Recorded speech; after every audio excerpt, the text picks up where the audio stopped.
So as part of putting up a shed, I have to cut a heap of colour-bond sheeting. It's 0.42 BMT or 0.42 millimetre thick.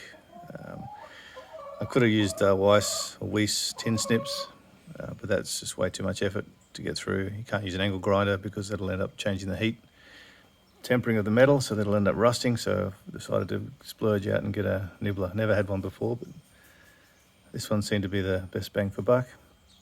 About $120. And I also found out that from the shop when I purchased it, they'd recently couldn't get parts in for it, for our new pins, so they tried a Makita one that they had, and it fit perfectly, so you can put the Makita parts onto this, so that's a good one to know about as well.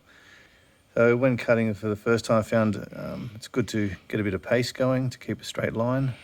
It's a pretty thick cut, as you can see by the pin size there. It's actually it's not that thin. It's not like a straight line like snips. You actually you make a channel with this.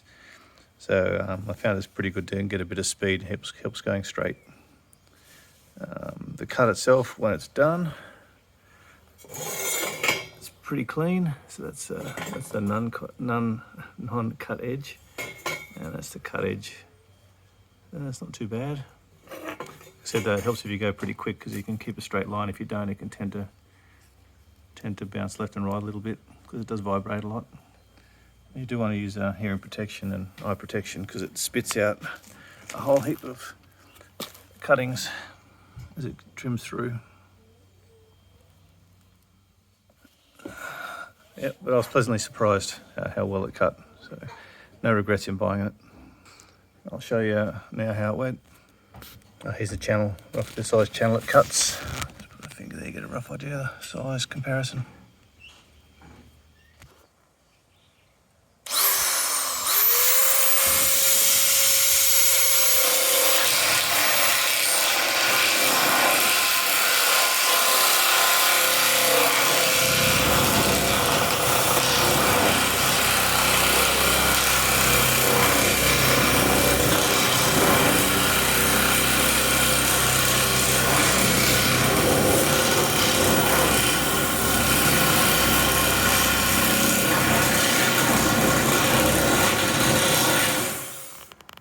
One thing to be aware of using the nibbler is the offcuts.